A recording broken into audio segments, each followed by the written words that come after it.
Ah, hello. Hey, how's it going? It's going. It's evening here. I understand it's morning where you are, though, right? Mm-hmm. Mm. How's your Yep. morning going? It's going quite well. It, I had a late night last night, so I think I survived it. At Yeah, least well, you're physically survived it. well, you're here, so that's good sign. Like, Yes. you made it. You know. So hello to everybody over in Kick, in YouTube, and over there in Twitch. It's nice to see different icons in the chat. Mm-hmm. Yeah. It's a Saturday here, early evening. It's Sunday morning for you. Mm-hmm. Quiet kind of day. But I don't know. Rick. I get along with you really, really well. But this book is like I have issues. This book makes some challenges. Gets It makes very some challenging. challenges. It's very challenging, especially this chapter because it's all about deception. It's not my favorite Mm-hmm. thing. Like I really, really can't back up deception in any mode unless it's actually for a positive outcome or a kindness or a grace, you know? Mm. And people call me naive for that, you know? And I get it because in business and everything, politics and, well, the music industry, which you're very familiar with. And we talk about everything Oh that goes yeah. on in Hollywood and big business, Mm-hmm. we always hear about the deception and this and that. And you know, I spent a little time thinking about that. That yeah, people make fun of me and laugh that that's the way of the world. And I'm like, yeah, well then how come every time we find out about it, you cancel those people?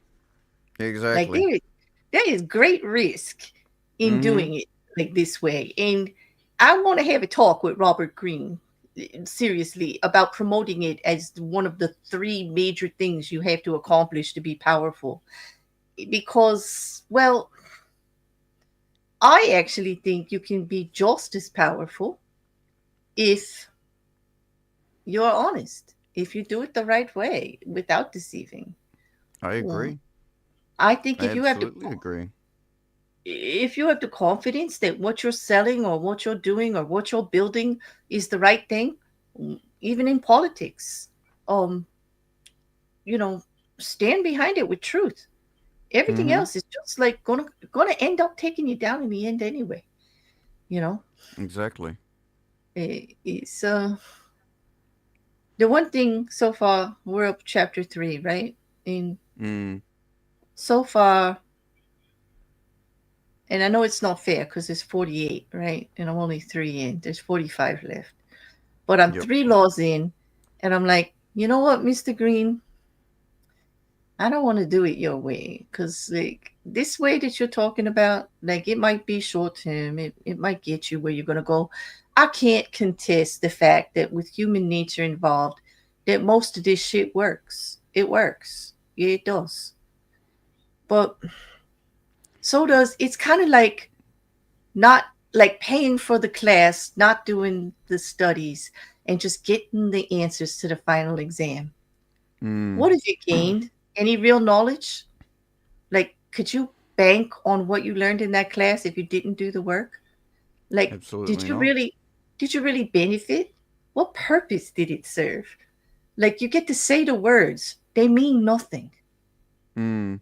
You know what I'm saying? Like, I think I think the biggest issue, at least the way that I see that I the biggest issue that I have with this particular law is that it sort of removes the accountability of the person mhm, doing doing what they do, like with what they're choosing to do to be deceptive, because when you're deceptive, you're not really, you're essentially trying to not be accountable for your actions. Let's be ex- honest here. You exactly. Yeah. you You find the 50th law better at that as far as, like, accountability? absolutely, at least in the 50th law, uh, it talks about owning what you do. It talks Mm-hmm. about, you yeah, you're gonna be you're going to do this particularly unsavory act. Mm-hmm. You But know, this is own it. why, and I stand behind it. Right, exactly. In um I think I was much more comfortable with a lot of this stuff in the 50th law because I could easily apply it to real life situations. This law Mm, here is very difficult to apply to a real life situation. So we are going to talk about what the book says and the examples that it lays out and how it can be used. But I'm going to say right out here, straight out, we are not condoning that anyone in their personal relationships should do any of this shit. It's just no. not not like something I would get behind. I When we speak about it, please keep in mind we're talking about politics, industry, and business. We're talking about power struggles at the top level of people who compete this way. And we're talking Mm, about it so that you recognize it when you see it, especially if you happen to be around any of these people who listen to these damn people on the internet trying to sell that this is what you should do in every situation, including, like, trying to find a partner, trying to start a business, everything. Like, it's just not so. Those are people trying to teach you an easy way, actually just grifting money from you to send you down a path of not having solid ground at the end, you know. Um, because it's true, right? I mean, mm-hmm. you can actually use these techniques, and you could hoodwink someone into dating you, even marrying Absolutely. you, even being committed to you for the rest of your life. But you've started that relationship with lies and bullshit. I mean, will you be surprised Exactly. when 2 years later, when they find out who you really are, after all the pretending and all the hoodwinking and all the game playing, because that's what it is. You turn it into a game. In personal relationships of any nature, whether it be family or personal like partnerships, or like those are not game playing situations. That's not appropriate. And you end up losing because when the person finds out how you really are, they don't know who they married. I believe I believe it was Mark Twain that said, "It is easier to fool people than it is to convince them that they have been fooled." Mm-hmm. Mm-hmm. And you know, the technique works. It definitely Yeah, does. it does. Of course it works. If it didn't work, people wouldn't use it. Right. And that's but I think I think the thing is like why would you why would you want to? Why would you want to take that route? I It don't, seems I think it takes away from the value of the game if yeah, you use this technique. I think yes, you can get ahead. Yes, you can get what you want, but it strips the value from the reward at the end greatly because it's a false reward and you got it it under does. false pretenses. You got it under like nobody made a free will decision to back you. You hoodwinked them No, into it. In exactly. and that's in business and in personal relations. That's what I really think. It totally devalues the end result. And I mean, if Mm, that's what you want, like fine. Like some people will, you know, go and pay for the test answers, you know, because mm, like they don't care. Like that's fine. But you can't tell me that piece of paper that you got for passing that test is of the same value as the one that I would get for actually studying and taking the exam appropriately. Do you know what I mean? I mean, exactly. just because the words say the same doesn't mean it's the same. You completely devaluing it. Mm. And that's not what you want to do. You don't want to you it, devaluing any achievement, whether it be relationship wise or even um,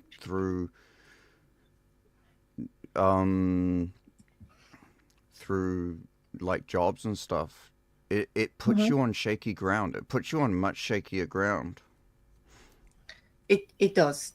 It does. Okay. All right. So I guess we should get this presentation started then.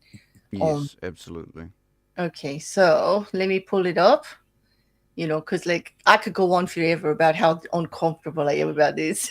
So Mm, let's just get to it and just start. We'll just start, okay? mm-hmm. If okay, I'm going to be reading a lot of the stories. Are you okay to read a slide? You want to? Yeah, I can read a slide. Okay, you read the slide, and when it gets to the big stories, I'll get my vocal cords ready for you. How's that? Yep, Okay. absolutely. So, Chapter 3 breakdown is conceal your intentions. The law explains keep people off balance and in the dark by never revealing the purpose behind your actions. If they have no clue what you're up to, they cannot prepare a defense. Guide them far enough down the wrong path, envelop them in enough smoke, and by the time they realize your intentions, it'll be too late. Wouldn't it? Yeah. Yep.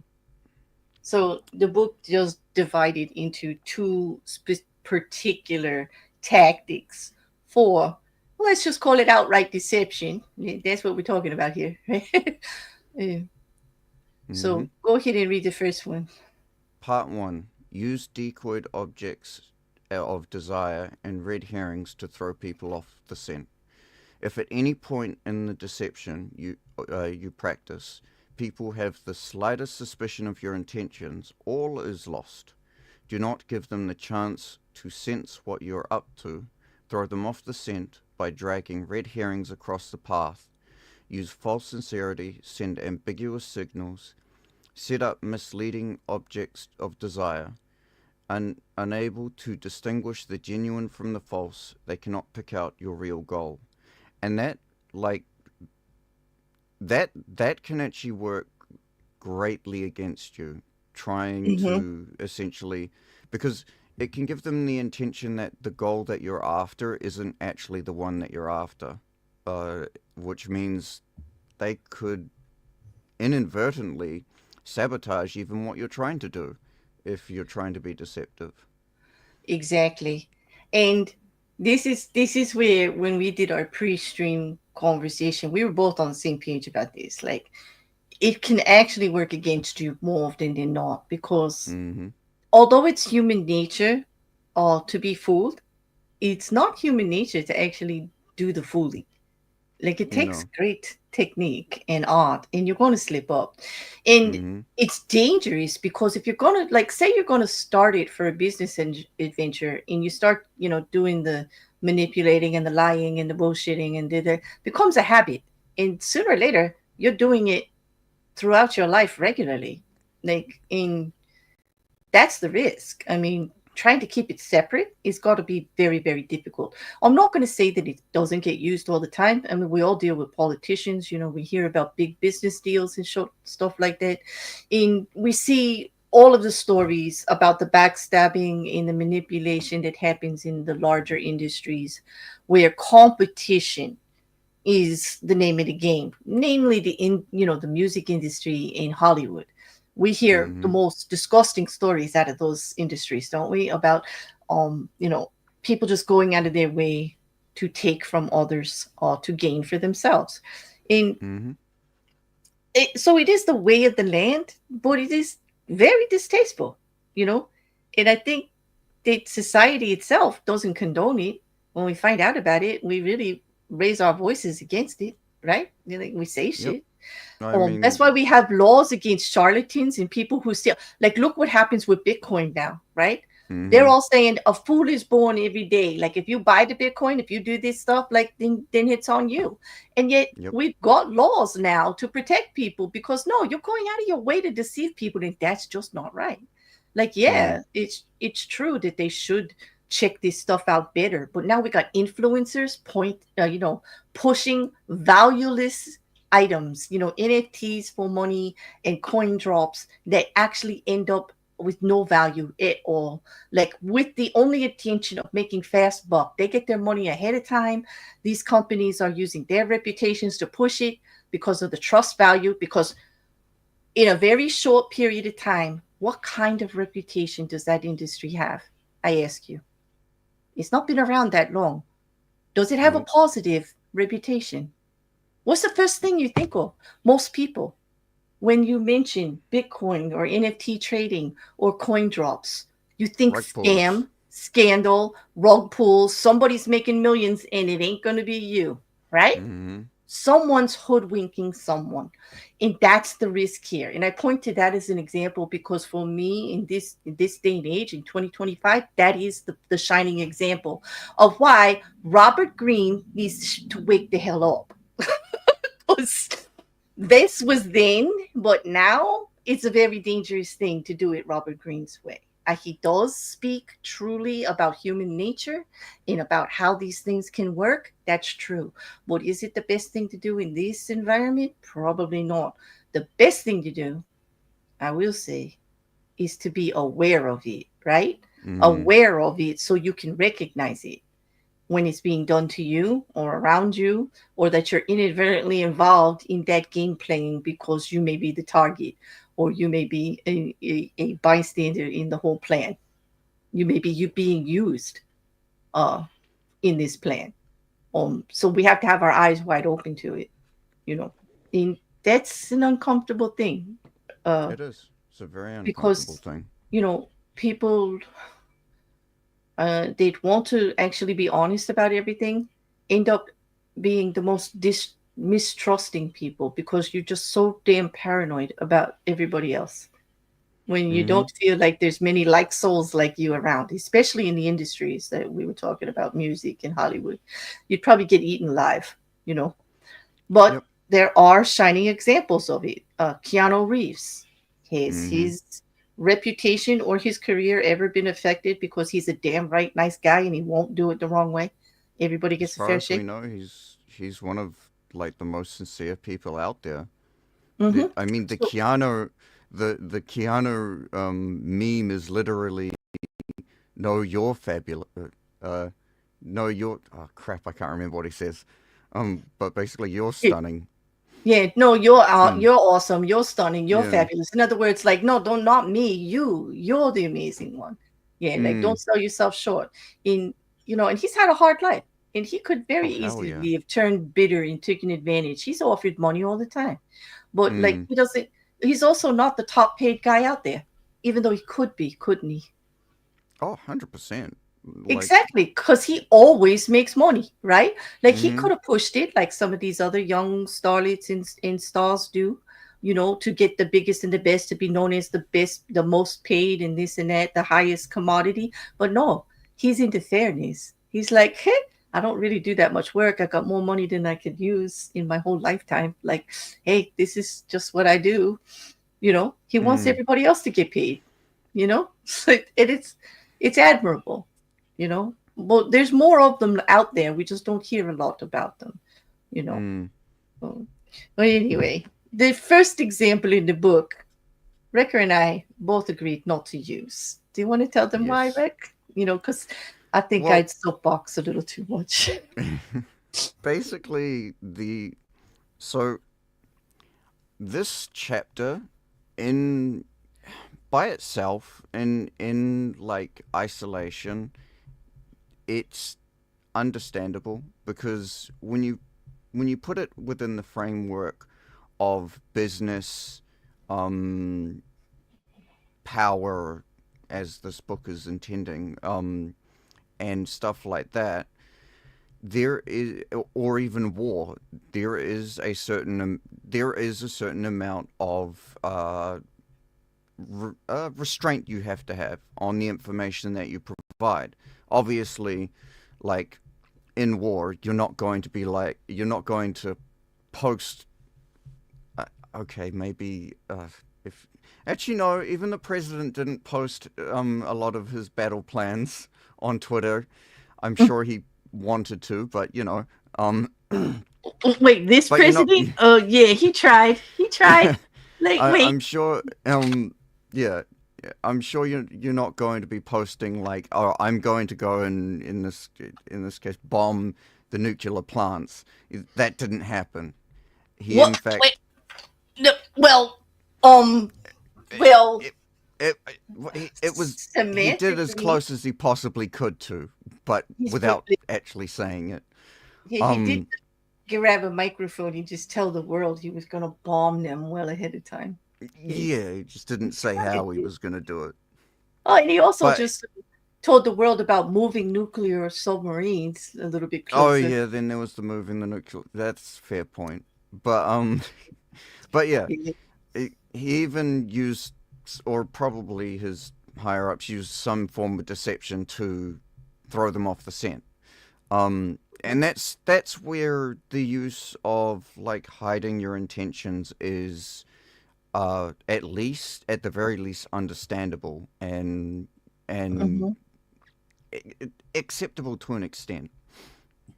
Um, but the issue that both me and Claire had was the very first example was used in a place where in real life it's just not, you don't want to do it, which was in a relationship.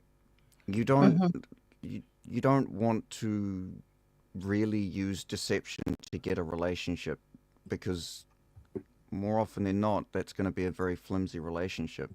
So we ended up deciding to use someone else. And in this case, it was Tupac, not Tupac Shakur. Um, it was Tupac Amaru II. Mm-hmm. Because the first example was clearly a countess who made a living, the Countess Lenon, who made a living of taking in royalty young men and teaching them the game of love in how to deceive someone and get them interested in you uh, on a personal level. And it was all like, we just like read through it and we were both like, nah, no, because it was all like, you know, play hard to get, like, don't answer their call, like, this is like, be interested in other people to make them jealous. Like it was Mm, all it very deceptive. Into what it was outcome? Yeah. it was very deceptive. It was even further. It was even more deceptive than the whole "oh, don't answer their call right away, wait a few minutes." Like, sure, whatever. It was straight up like manipulate them into thinking that you are not even interested in them. Mm-hmm. Um, and let me. But basically, yeah, it was about a countess who taught a future. I think it was a future ruler how to manipulate a love interest into being interested in them by using their own emotions against them, and Mm-hmm. that's like manipulating someone's emotions is, mm, at least in relationships, in building relationships, is not healthy at all. It breeds insecurity in not just the other person, but also in yourself. Because Mm-hmm. more often than not, those people that use those tactics to get relationships or to develop relationships often end up being more um, self conscious of what's actually happening and wary of even the other person. Mm-hmm. Um, so we actually, yeah, as I said, we decided to change it for Tupac, who was a revolutionary. Okay. All right. So now that they know why, I guess I'll just tell them all about Tupac Amori the second and give them the example because the book does show us good examples of how this was used in mostly for strategic purposes in politics and stuff during, you know, our history all over the world. Like not just in America, but like this particular one is going to talk about Peruvian medieval in going to a Spanish war of types. So Tupac Amori II was born Jose Gabriel Condor Concuy in 1738, and he was a Peruvian medieval nobleman, a descendant through his mother's line of the last Inca ruler Tupac Amori I, who had been executed by the Spanish in 1572. As a Caraca, a local leader in the province of Tinta, he had considerable prestige, spoke both Quechua and Spanish fluently, and was well acquainted with the colonial legal and administrative systems. He was also deeply aware of the suffering endured by the indigenous and medieval population under Spanish colonial rule. Heavy tribute payments, the metaforced labor system for mining, and the corruption of local officials and merchants. By the late 18th century, Spain's Bourbon reforms had intensified exploitation in the Andes, tightening taxation and expanding forced labor demands. Jose Gabriel decided to take action, not simply as a local protester, but as the leader of a massive anti colonial uprising, adopting the name Tupac Amaru II. He framed his cause as both an Inca revival and a moral crusade against corrupt Spanish officials, though initially he insisted his rebellion was not against the King of Spain himself, but rather against unjust colonial administrators. The first major blow came on November 4th, 1780, when Tupac Amaru II and his followers seized and executed Antonio de Arriaga, the hated corregidor, provincial governor of Tinta. This act electrified the Andean population and ignited the Great Rebellion, drawing in tens of thousands from southern Peru and upper Peru, modern Bolivia. His forces attacked Spanish garrisons, destroyed symbols of colonial power, and briefly threatened the vital city of Cuzco. Cusco? Yeah, Cusco. But while his charisma, lineage, and cause inspired enormous support, Tupac Amaru II made a critical strategic error. He revealed the full scope of his plans too early. According to accounts, after the execution of Arriaga and some early victories, he began openly declaring his ultimate goal: ending Spanish colonial rule entirely and restoring Inca sovereignty. Up to that point, many Mestivo and even some Creole allies had supported him, believing he sought reform within the empire. His proclamations of outright independence alarmed these potential allies, especially the Creole elites, who feared a complete social upheaval and loss of their own privileges. The Spanish authorities, too, now understood the existential threat that he posed: not just a local uprising, but a full scale revolution. By making his revolutionary intentions explicit, Tupac Amaru II unintentionally galvanized a broader and more unified counterattack. The colonial administration mobilized militias from all over the viceroyalty, including indigenous communities loyal to the crown, promising them rewards and protection. Spanish commanders such as Jose Antonio de Areche and Gabriel de Aviles coordinated a campaign of brutal suppression, cutting off rebel supply lines and exploiting divisions among the insurgents. In addition, revealing his plans prematurely deprived him of the element of surprise. Before he could march decisively on Lima or secure Cuzco, the Spanish fortified key strongholds and increased troop deployments. The rebellion, which at first had rapid momentum, began to falter under sustained counteroffensives.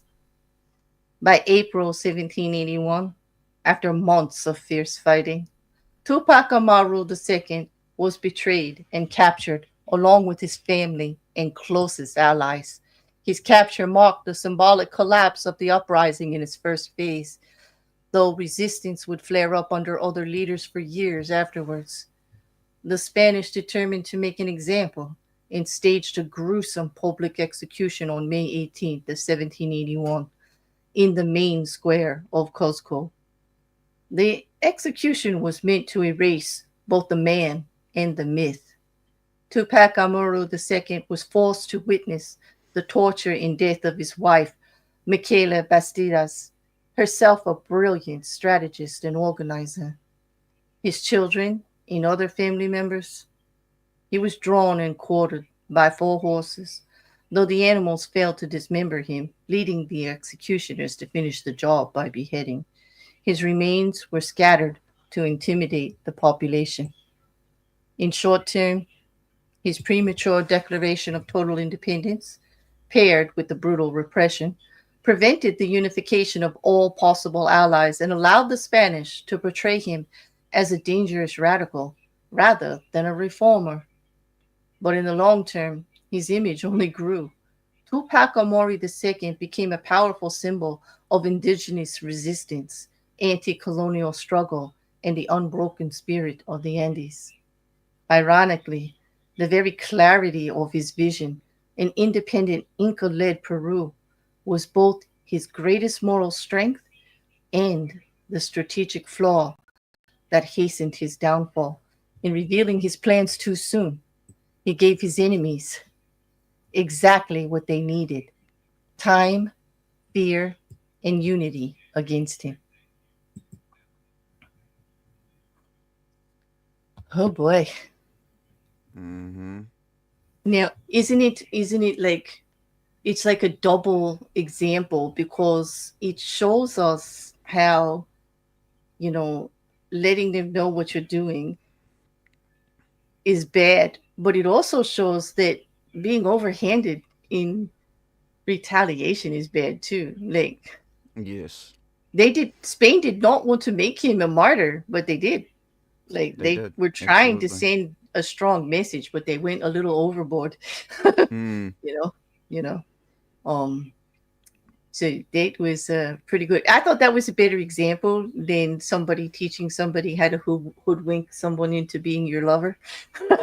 It's like, Yeah, I yeah, agree. yeah, it's It's a little bit more uh reasonable. mm-hmm. Mm-hmm. And it was, it's very common through history. Like, I can't sit here with blinders on and say that these techniques are not used politically through all uprisings, revolutions, in any kind of, strategic planning. It is a cornerstone to strategic planning in goal-oriented achievement for those type of high-stake things, but not on a Exactly. personal level, not in your everyday life. Like, I don't Mm, find it something to be used no. very in everyday life very often. And It to be fair, it is used in social situations, but it's mainly like royalty trying to court other royalty. I guess in I Yeah, guess but isn't that political? yeah, It, are that's more not political. most conniving, trying to get someone interested in someone else, isn't it, for a political stage Yeah. into getting land or prestige or things like that? Yep. Yeah, but the And I example they used wasn't for that. It was personal, which was what really offended me, because it mm, was just because he liked her. yeah, exactly. Hmm. Well, he never really got to know her, so I don't know how he could even No, say he he liked didn't. her. He Yeah. screwed it. To be fair, he screwed it up in the end. Yes, you how? Because first he manipulated her, then he told her the truth, and she had all that manipulation beforehand and went, "What? How that's how you are?" Nope, Yep. never had a damn thing to do with them after that. Mm-hmm. See? Because then when he got to show his true self, that it was an honest, like really just wanted to get to know her and everything, when the truth came out, it was too late because he had played all those games beforehand. Mm-hmm. And, with all of that. And she was like, player, player, out the door.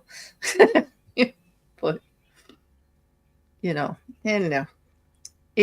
I'm glad we went with the other one. So there is another example. Let Mm. me get the book up for that one. We're going to read from those of you that follow along. We're going to read from the actual Robert Greene book now for his example, starting on page 42. The link is in the description for those that are looking for it. Okay, so another example of observance of the law. In 1850, the young Otto von Bismarck, then a 35-year-old deputy in the Prussian parliament. I gotta make this bigger. This is not good. Okay, hold on. How do you collapse the side over here? Oh, there it goes. 1 second. Sorry about that. Then a 35-year-old deputy in the Prussian parliament was at a turning point in his career. The issues of the day were the unification of the many states, including Prussia, into Germany, which was then divided, and a war against Austria, the powerful neighbor to the south that hoped to keep Germans weak and at odds, even threatening to intervene if they tried to unite. Prince William, next in line to be Prussia's king, was in favor of going to war, and the parliament rallied to the cause, prepared to back any mobilization of troops. The only ones to oppose the war were the present king, Frederick William IV, and his ministers, who preferred to appease the powerful Austrians. Throughout his career, Bismarck had been a loyal, even passionate supporter of Prussian might and power. He dreamed of German unification, of going to war against Austria and humiliating the country that for so long had kept Germany divided. A former soldier, he saw warfare as a glorious business. This, after all, was the man who years later would say, "The great questions of the time will be decided not by speeches and resolutions, but by iron and blood." Passionate patriot and lover of military glory, Bismarck nevertheless gave a speech in Parliament at the height of the war fever that astonished all who heard it. "Woe unto the statesman," he said, who makes war without a reason that will still be valid when the war is over. After the war, you will all look differently at these questions. Will you then have the courage to turn to the peasant contemplating the ashes of his farm, to the man who has been crippled, to the father who has lost his children? Not only did Bismarck go on to talk of the madness of this war, but strangest of all, he praised Austria and defended her actions. This went against everything he had stood for. The consequences were immediate. Bismarck was against the war. What could this possibly mean? Other deputies were confused, and several of them changed their votes. Eventually, the king and his ministers won out, and war was averted. A few weeks after Bismarck's infamous speech, the king, grateful that he had spoken for peace, made him a cabinet minister.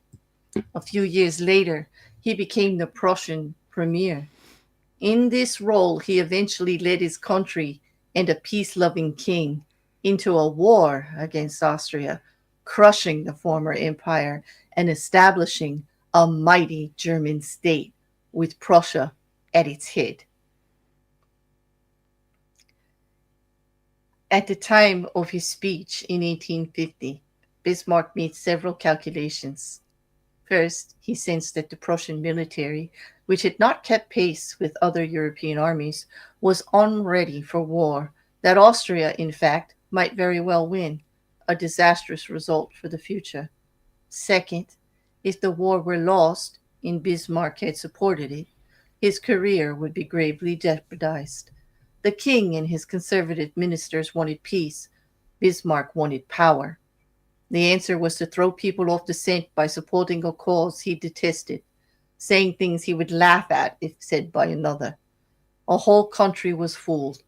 It was because of Bismarck's speech that the king made him a minister, a position from which he quickly rose to be prime minister, attaining the power to strengthen the Prussian army, military, and accomplish what he had wanted all along, the humiliation of Austria and the unification of Germany under Prussia's leadership.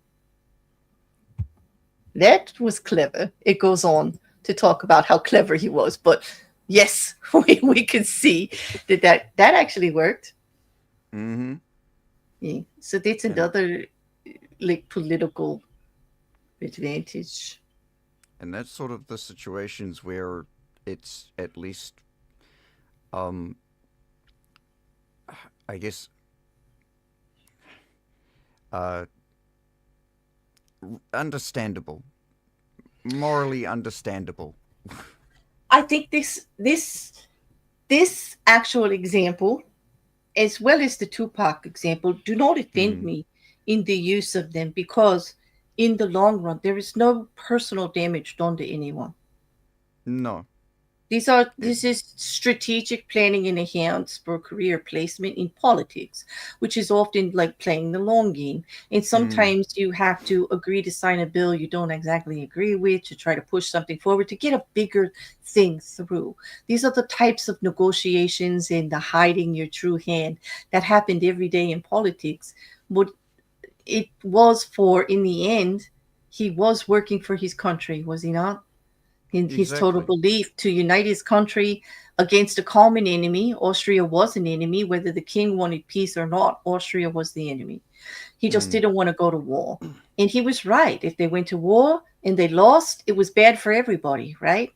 Mm-hmm. So he did have power as his goal, but he wasn't It was for hurting. the greater good. It was for the greater good in a way. Like, who was he Mm. hurting individually by that deception? He really was supporting the king and his country. And so, Mm. even though he didn't stand behind it, it was what needed to be done for the greater good at the time, even though he Mm-hmm. had a personal vested interest in doing it. Right? Exactly. Yeah. So, like, I wasn't really offended by that one at all, you know? Because like when it's used in that ways, I understand. I'm not that naive that I don't understand that that is the way of the world when it comes to politics and big business. Like I get it. It's Yep. done every day. But in Mm. the end, or who they're not hurting individuals that much, you know. I No. don't recommend using this to take someone's job in business. I don't, you know. recommend doing this on a personal level, one on one, in any way. I guess that's where my boundary is with it. Mm. Is that if you're using it against individuals, you need to get a mirror and do a check. Like that ain't Mm-hmm. right, because it's gonna come back to you. That gets discovered more often than I this guess other stuff. more. I guess to drill it down a little better would be if you're doing it on a social level and not on a business or on a career level. Hmm. If you're doing it for social, like social improvement, to I want to get a this particular woman, or I want to seem better for my friends and stuff like that. It's just Hmm. not it. It's just not worth it. It's No, just it's not in the yeah. long run. Yeah, it definitely, there's such a thing about fortitude and character that I really believe in the Mm, integrity that one moves through in life, and that is why this law is so offensive to me, because it greatly challenges my views on that.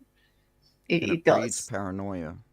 And it makes me, exactly, I feel naive or paranoid when, you know what I Mm, mean, and yet I'm just trying to approach it in a more honest, direct way with less damage to all the individuals around, and mm. yeah. Well, It. I understand that I could get squashed very easily in big moves, in power moves with other people because of that, you Mm-hmm. know but it'll be what it is. I'll still be me, like it's the same, like, Exactly. so yeah. But it is good to talk about because it is good to talk about about how it does happen because it neither of us are naive enough to think that it doesn't happen. No, So I it mean, I would think most people that listen to us, or most people that are going to listen to this in the future, will understand that. Like, we can't be that naive to think that this doesn't happen every single day, or hasn't happened every single day in the history of histories. Like, yeah. seriously, like, look how old these examples are. And yet they're Mm. still going on right now, today, in politics and big industries, like constantly, And social circles. Yeah, exactly, exactly. I mean, there's a man and a woman right now listening to us that say, "Yep, I just had somebody do that to me personally last week. Like, why couldn't they just be honest? Like, Mm-hmm. seriously, like it would have been a better outcome. Even if you know, um, yeah. I don't think hoodwinking to take someone's free will away is ever the best way. Like, the value of the end result is that they want to be there for all the right Mm. reasons, not because you tricked them into it. Mm. I mean, what do you win? Very short Your term turn. gain. Yes, exactly. Okay. Keys Keys to power for strategy. 1. Use decoys and red herrings. Core tactical elements. Present false objectives openly. Talk endlessly about your desire and goals, but never your real ones. Make this your make this makes you appear friendly, open, and trusting, while concealing your true intentions. Use fake sincerity as your prime weapon. People mistake sincerity for honesty because they trust appearances and want to believe others are truthful. Appear um, appear to genuinely believe what you're saying and add authority to your words. Create convincing misdirection. Make it look like like you support an idea or cause you previously opposed publicly, or pretend to want something you're not actually interested in. Exploit human psychology. People naturally trust appearances because doubting everything would be mentally exhausting. They will take your decoy for reality and won't notice what you're really doing. And that's just because, as it says, doubting everything is mentally exhausting. Yep, exactly. It's just, you'd have to put too much work into it. And what kind of like reputation then Like, Mm. is that going to give you, you know? And it'll essentially make you insecure about what is going on as well. It'll make you, it will eventually make you doubt everything. Mm-hmm. That's not something, that's not just speculation. That's often what happens with people like that. With people that do that in social situations, is they start to genuinely um doubt everything. I know I I've been in situations where I had a friend who, not, they weren't overt about it, but they used enough misdirection that, like, when you tried having a genuine conversation with them, and this is one of the situations um where they eventually got sort of figured out to be kind of slimy, Mm-hmm. um the that you just, when you tried to be sincere with them, even though, and people will still try and be sincere with, like, if you decide to go down that route, people will still try Mm-hmm. to be sincere with you. But from what I saw, they found it very difficult to even accept someone being honest with them, as being genuine. And that's Wow. because they themselves kept being Ingenuine, because they knew ingenuine, how they disingenuous. approached, like they could not understand that people could actually operate in honesty. Like they Mm, didn't trust it because they're yep, never that way. yeah. Like that's a sad way to live, isn't it? It is, and it was seeing, and they were a good friend, to be honest. Like, Like where do you um, find your safe place in situations like that? you don't. There, you lose a lot of your safe place. And it's funny that you say that they're a good friend, but how actually are But they they a good were a friend good when they were friend. never honest with you and I they never guess, thought you were honest with them? What kind yeah, of good friend is that? I guess no, they were just somebody who was there. yeah. Like No, yeah, I seriously. guess calling them a good friend is probably giving them a little bit too much credit. I think it's like something you wished because like Mm, you were approaching it in the correct way. mm, Like so you felt that way, but I think you were the good friend, not them. yeah. This Yeah. was when I was in, like, high school, in and it was I had a larger friend group. Hmm. They just, Yeah. yeah. We learn a lot of lessons in those growing years as far as friendships and development. Some of our most painful in early like earliest and most painful um lessons of Oh, deception absolutely. and betrayal all come Mm, from our growing pains as teenagers because everybody's just trying to get along and it's like everybody's hurting and everybody's mm-hmm. struggling and so not everyone's doing the right thing all the Yep. time, but we're learning, you know. Mm-hmm. And thankfully most of us are not the same people we were then. No, Like exactly. yeah, you know Mm. but let's see what the next panel. Oh, this is for you too. Part 2. Use smoke screens to disguise your actions.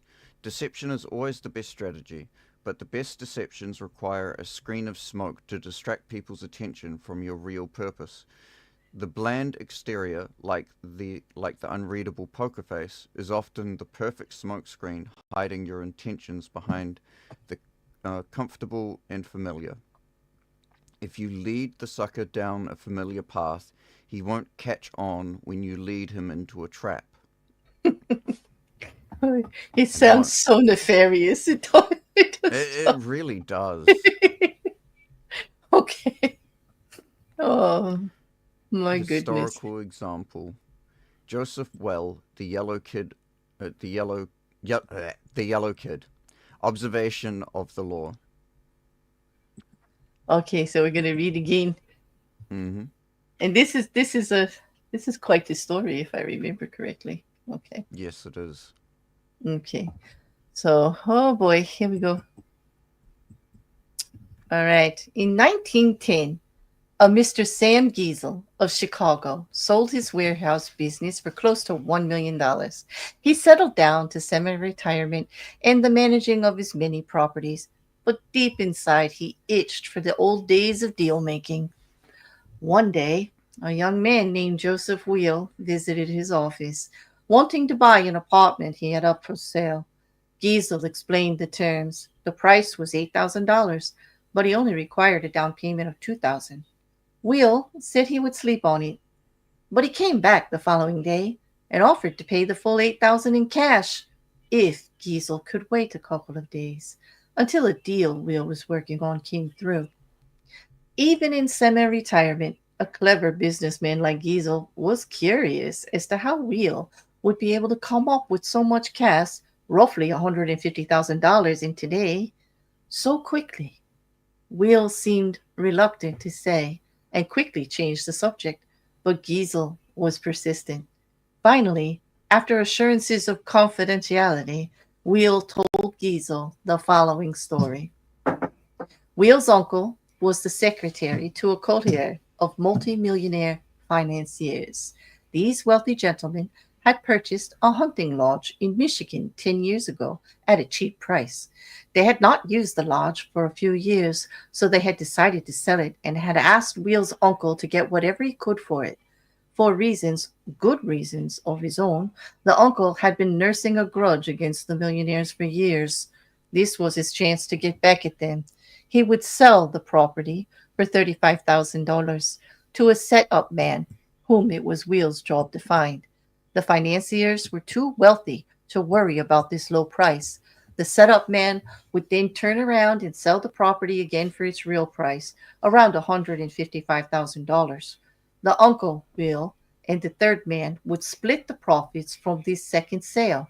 It was all legal and for a good cause, the uncle's just retribution. Giesel had heard enough. He wanted to be the setup buyer. Will was reluctant to involve him, but Giesel would not back down.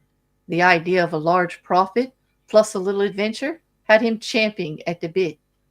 Will explained that Giesel would have to put up the $35,000 in cash to bring the deal off. Giesel, a millionaire, said he could get the money with a snap of his fingers.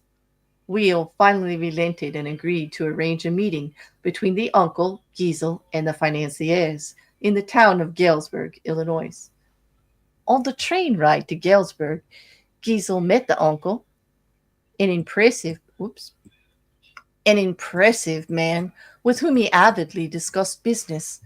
Will also brought along a companion, a somewhat paunchy man named George Gross.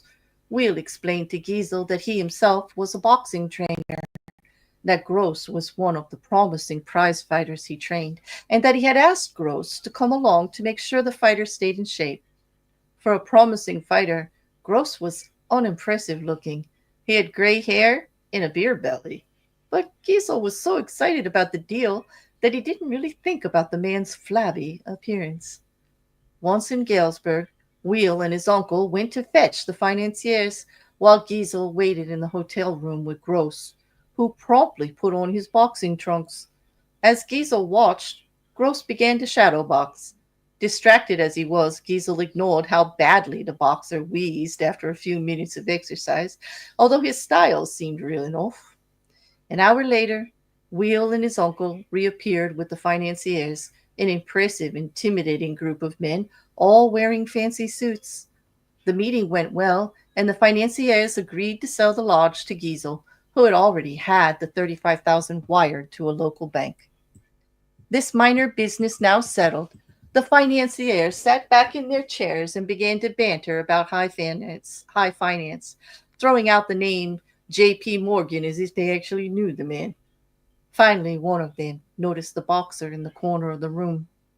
Will explained what he was doing there. The financier countered that he too had a boxer in his entourage, whom he named. Will laughed brazenly and exclaimed that his man could easily knock out their man. Conversation escalated into argument. In the heat of passion, Will challenged the man to a bet. The financiers eagerly agreed and left to get their man ready for a fight the next day. As soon as they had left, the uncle yelled at Will right in front of Giesel. They did not have enough money to bet with, and once the financiers discovered this, the uncle would be fired. Will apologized for getting him into this mess, but he had a plan. He knew the other boxer well, and with a little bribe, they could fix the fight. But where would the money come from for the bet? The uncle replied. Without it, they were as good as dead. Finally, Giesel had heard enough. Unwilling to jeopardize his deal with any ill will, he offered his own $35,000 cash part of the bet.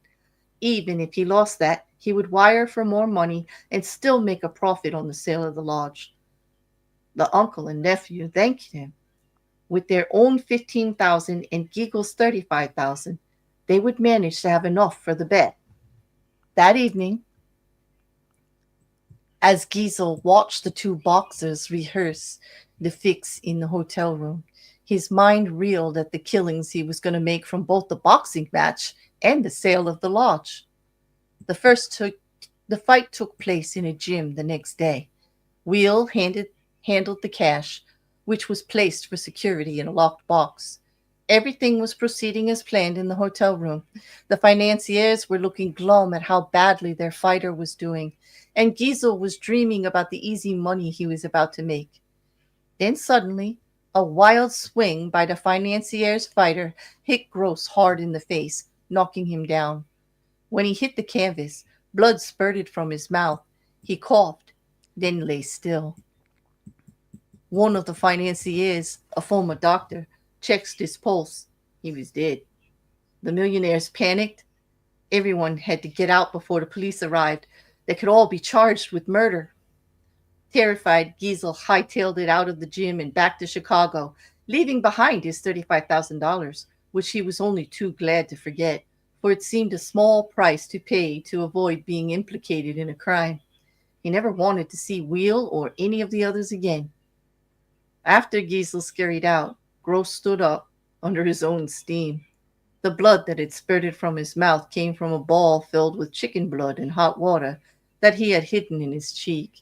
And the whole affair had been masterminded by Will, better known as the Yellow Kid, one of the most creative con artists in history. Will split the $35,000 with the financiers and the boxers, all fellow con artists. A nice little profit for a few days' work. So, so wow. So that guy, in his greed to get one over on everybody, lost his $35,000 and did not get to resell that building. Nope. He was He probably was thinking that, oh yeah, I'm gonna make a quick buck out of this, and then he was the quick buck getting made from. yes, but wasn't that quite elaborate for $35,000? Why not just sell the property? Oh, of course, because the property The didn't property exist. didn't even exist. Yeah. Exactly. Because that's what I was thinking in the beginning. Like, this is dumb. They're going all the way out of their way. I think, like, they could have just made the money, like, before. And it was like, no, the property didn't exist. These are actually a whole group of con men, like, pulling this. And then they got to split it. So they make a few $1,000s each. But that's not a bad day's, like they said, that's not a bad day's pay for a couple of days' work. Exactly. Yeah. A little bit of a setup here, a little bit of a setup there. Easy. Oh. And what would that be in today's money? When was it? When did that happen? It was $150,000 in today's money. So that's not bad for 2 days' work. And they have a couple of financiers and the uncle in Wheel. So, like, what do they got? Less than 10 people? They could have made 15 grand each. Yep. Easy. Yeah. And that's depending on the number of financiers they brought in, other con men, like, to make it look good. I doubt they brought 8 of them. So it's probably a lot more. They probably made 20 grand each, at least. Yeah. Yeah. In 2 days. Not bad. No, it's not bad at all. That'll keep you going for a decent amount of time. So let's go on to the next example. Let me get to the page. Yeah, but he was damn. That's like a very elaborate ruse. Yeah. Well, here's the thing: they're not going to be able to pull that one on him again. Like that millionaire is out of the loop now, right? And if Yep. he ever runs across them in anything, you know he's going to be telling people don't trust them. You know, Yep. because in the end, that became all very obvious to a clever person. Even though they ran Mm. away scared, I'm sure after he thinks about it, he's going to see what happened. Yeah. Mm-hmm. Okay, so the second one, observance of the law, comes from in the mid 1920s, the powerful warlords of Ethiopia were coming to the realization that a young man of nobility rather, named Haile Selassie, also known as Rastafari, was outcompeting them all and nearing the point where he could proclaim himself their leader, unifying the country for the first time in decades. Most of his rivals could not understand how this wispy, quiet, mild mannered man had been able to take control. Yet, in 1927, Selassie was able to summon the warlords, one at a time, to come to Addis Ababa to declare their loyalty and recognize him as leader. Some hurried, some hesitated, but only one, Dejesmash Balcha of Sidamo, dared defy Selassie totally. A blustery man, Balcha was a great warrior, and he considered the new leader weak and unworthy. He pointedly stayed away from the capital. Finally, Selassie, in his gentle but stern way, commanded Balcha to come. The warlord decided to obey, but in doing so, he would turn the tables on his pretender to the Ethiopian throne. He would come to Addis Ababa at his own speed, and with an army of 10,000 men, a force large enough to defend himself, perhaps even start a civil war. Stationing this formidable force in a valley 3 miles from the capital, he waited, as a king would. Selassie would have to come to him. Selassie did indeed send emissaries, asking Boucher to attend an afternoon banquet in his honor. But Boucher, no fool, knew history. He knew that previous kings and lords of Ethiopia had used banquets as a trap. Once he was there and full of drink, Selassie would have him arrested or murdered. To signal his understanding of the situation, he agreed to come to the banquet, but only if he could bring his personal bodyguard of 600 of his best soldiers, all armed and ready to defend him and themselves. To Boucher's surprise, Selassie answered with the utmost politeness that he would be honored to play host to such warriors. On the way to the banquet, Boucher warned his soldiers not to get drunk and to be on their guard. When they arrived at the palace, Selassie was his charming best. He deferred to Boucher, treated him as if he desperately needed his approval and cooperation. But Boucher refused to be charmed, and he warned Selassie that if he did not return to his camp by nightfall, his army had orders to attack the capital. Selassie reacted as if hurt by his mistrust. Over the meal, when it came time for the traditional singing of songs in honor of Ethiopia's leaders, he made a point of allowing only songs honoring the warlord Balcha of Sidamo. It seemed to Balcha that Selassie was scared, intimidated by his great warrior who could not be outwitted. Sensing the change, Balcha believed that he would be the one to call the shots in the days to come. At the end of the afternoon, Balcha and his soldiers began their march back to camp amidst cheers and gun salutes. Looking back to the capital over his shoulder, he planned his strategy. How his own soldiers would march through the capital in triumph within weeks, and Selassie would be put in his place being either prison or death. When Balcha came in sight of his camp, however, he saw that something was terribly wrong. Where before that had been colorful tents stretching as far as the eye could see, now there was nothing, only smoke from doused fires. What devil's magic was this? A witness told Balcha what had happened. During the banquet, a large army, commanded by an ally of Selassie's, had stolen up on Balcha's encampment by a side route he had not seen. This army had not come to fight, however, knowing that Balcha would have heard a noisy battle and hurried back with his 600-man bodyguard. Selassie had armed his own troops only with baskets of gold and cash.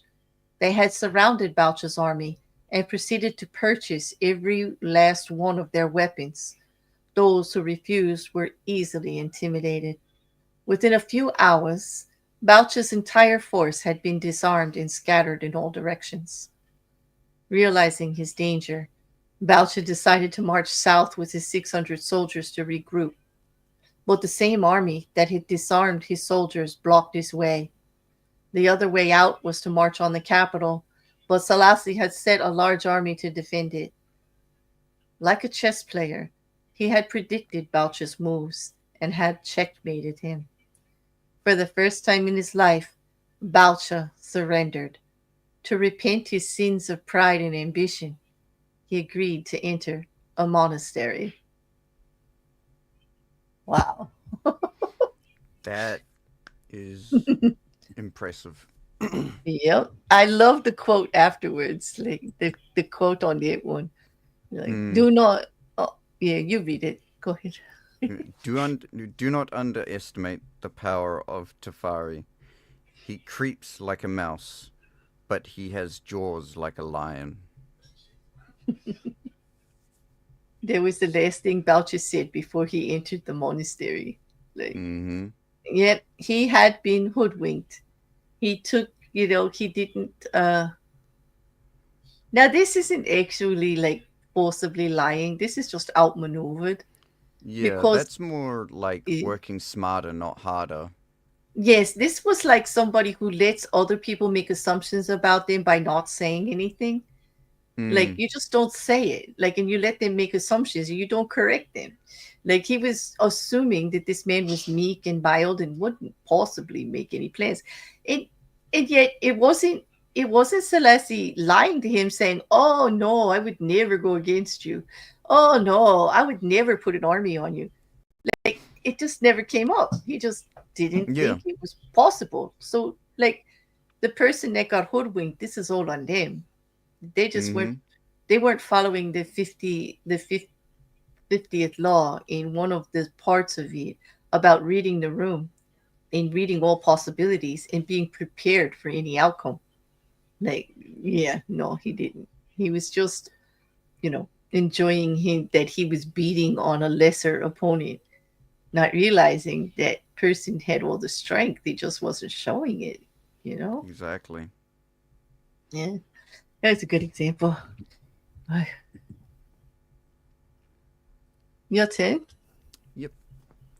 So, the keys to power for strategy 2. Create create smoke screens, core smoke screen principles. Use bland exterior as your primary weapon. The unreadable poker face and inconspicuous fronts are often the perfect smoke screens, hiding intentions behind comfortable and familiar, extravagant words and gestures. Extravagant words and gestures immediately raise suspicions, while bland exteriors call no attention to themselves. Exploit the one thing at a time limitation. People can only focus on one thing at a time. Yeah, pretty much. Once you Well, lull not your with target. 100%. Yeah, like, Well, yeah, I think, yeah, I don't, yeah. Uh, Once you lull your target's attention with the familiar, they won't notice the deception being perpetrated behind their backs.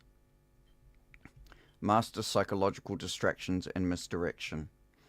All smoke screens operate on these fundamental principles, using familiar scenarios to create comfort and trust. Suppress the urge to stand out. Creating a bland persona requires patience and restraint. You must suppress any urge to brag or showcase your talents. Your inscrutability creates an impression of power. mm, As it does, like yeah. in this case, like the smoke screen with like letting him just assume based on his reputation that he was just peaceful, mild, and meek. Like, Yeah. because everybody already thought that. And they were like, how did this guy get to be in control like that? But it should have sent up a warning. Like, it should have sent up a curious A trigger. very big Like, warning. yes, like, how did this guy get so much power if he's so nice? Like, what? Yeah. Like, what's going In on in here? a pla- Yeah. in a place where like warlords die every other day and get Yeah. replaced. That, This one guy who seems to be like one of the nicest people in the mhm. land is the leader, and not only just the leader, but already managing to get others to bow to him. And how? How did he? Like, yes, and there's no Mm, stories about it that the guy has heard. He just like he's exactly. going based on what he sees, and then he's like just when he sees him, he's so nonchalant about it and everything, and so like kissing his butt, so to speak. He also felt Yeah, prey to the praise, like, oh, you're Ricky, like I exactly. like Boucher goes in there thinking I am a great warrior. And Celeste does everything he can to support that. Yes, you are a great warrior. Oh, you're absolutely the best warrior ever. Right? Yeah, He just I, feeds into his ego so exactly. much that the guy can't see straight. You know, he's Mm-hmm. just like, yeah, And it's clever. that is very much a tactic that does get used. Hmm. The tactic of flattering the person you're trying to misdirect, because Hmm. as, We all as the we all old like saying goes, flattery. flattery gets you everywhere. We all like flattery, but you have to admit, Mm-hmm. like flattery, sometimes like somebody will say something to you, and don't you like get that twinge, like, yeah, right?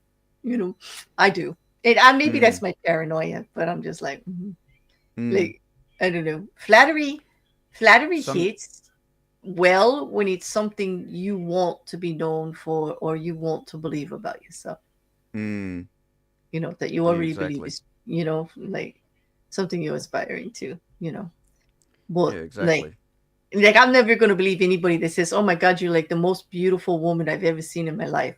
And like, are you blind? It's like what? Like it's Yeah, like, like I'm not bad, but like no, I ain't falling for that one. Like I see people, beautiful women every day.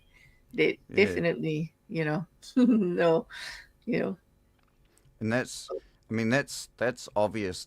That's when people are being obviously deceptive, is Oh, when you but does try it and feel good? It feels good. It does oh, lower absolutely, it lowers your guard when it people are does. saying like it does. You're like, oh, why? Even They're kind of like, even yeah, if you're not like, even if you are wary of it, it still will lower your guard, a because you're little just bit, like, yeah. oh, it's still very flattering. And I if yeah, it's gonna lower my guard, but I am gonna just side eye them a little bit, right? well, I'm not gonna trust their judgment Mm, very much. Like I won't be going to them for advice on things of that yeah, nature. Like yeah, yep, since yep. they're but yeah, no. It's You see, I yeah, can't believe you got me laughing about this. I was so uptight about this. I can't believe you got me laughing. Thank you. right. Did you think I'd be laughing? One of the hardest chapters, and we're laughing about it. Oh, we're Well, laughing. Yeah. should say hardest chapters so far. Yes, I got 45 more to go. Like, we have to have a serious talk about why you're doing this to me. It's like, it's like, it's like, That it, could be a stream wall in itself. The dressing it, down of Rekkr. yeah, no, not even that. And then I have to do some serious. No, not to dress you down, but like really, what was the outcome? Because I had to actually take a serious look at myself as to why I agreed. Like knowing what this book, like why did I agree to go through this? Like what do I like? the What, the existentialism of the bear. I know it's like dismantling me and putting me back together again with every Hmm. chapter. But I, I think it's good. It's healthy. It's something I it promote all is. the time. Honest discourse about things that make us uncomfortable so we can grow through it. It doesn't mean you accept the other person's side of it. Like I don't agree Mm, with Robert Greene on this channel. on this chapter, rather, no way, no how. Like if I get to talk to him, I'm gonna go, what the hell with chapter 3? What are you doing? Mm, How did that put any goodness in the world? What are you thinking? And he's gonna, I yeah. know his answer. He's gonna say no. It's a critical view on what happens in the history of time. It's done over and over and over again, and it's just for you to look at that. This is what they do, and I'm like, Mm, okay, then I might be all right with it long as you're not telling the average person, like a high school student or a growing. Like this book is not for developing minds. Let me just put n- that out there right now. Like no. no. Or Oh, if if if a developing mind happens to come across this and wants to read it, like you you you want to guide them through it. You really want to coach them at least but because it's difficult because they can see how it works. Like oh, they can see it absolutely. all around them how it works. So why wouldn't they do it? I got the best answer for that. Because then you'll be a psychopath or a sociopath. Like, is that what you Yeah. want? like, It, it really this chapter really doesn't help the how to be a sociopath book how label. not to. Yeah, how not to. No, Mm, this is like how to. Like, yes, yeah. definitely. Yeah. Um, but yeah, because I just definitely do. That's why I'm very comfortable with the next part. Hmm. You can soothe my savage beast by reading this. Go ahead. Let me try. When not to apply this law. Green notes important exceptions.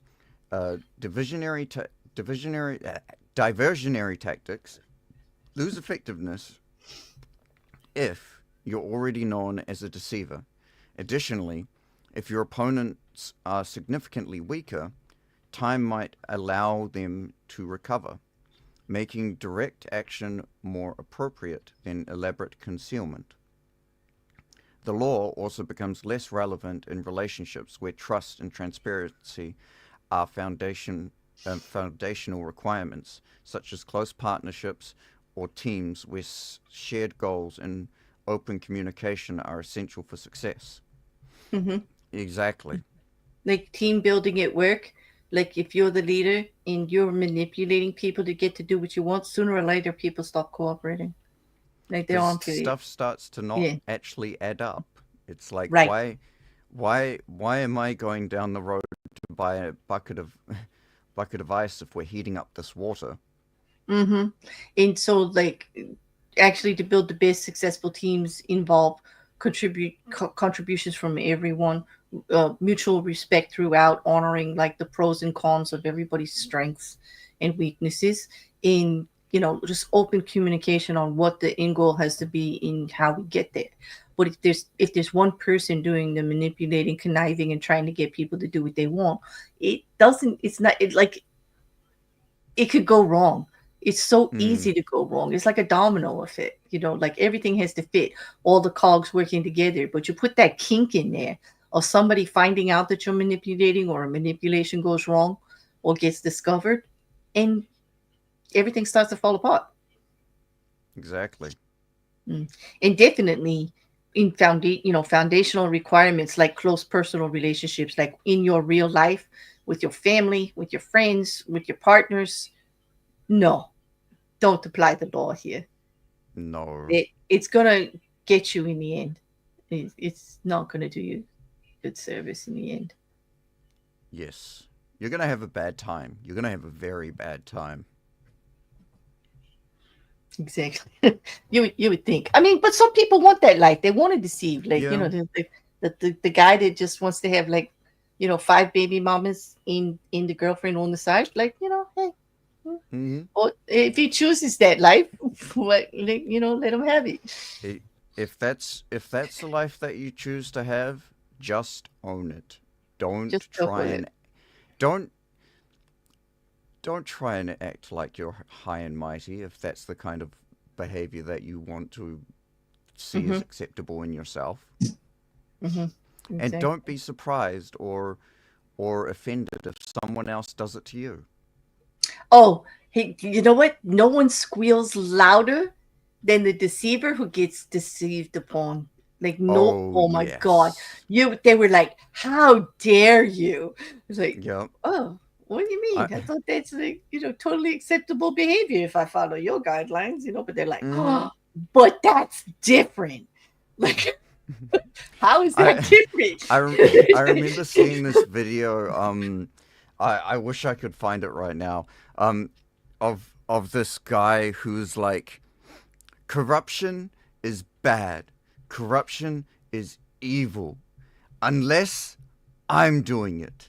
In which case, I will stand by it because it is good and corrupt, and I will be the best.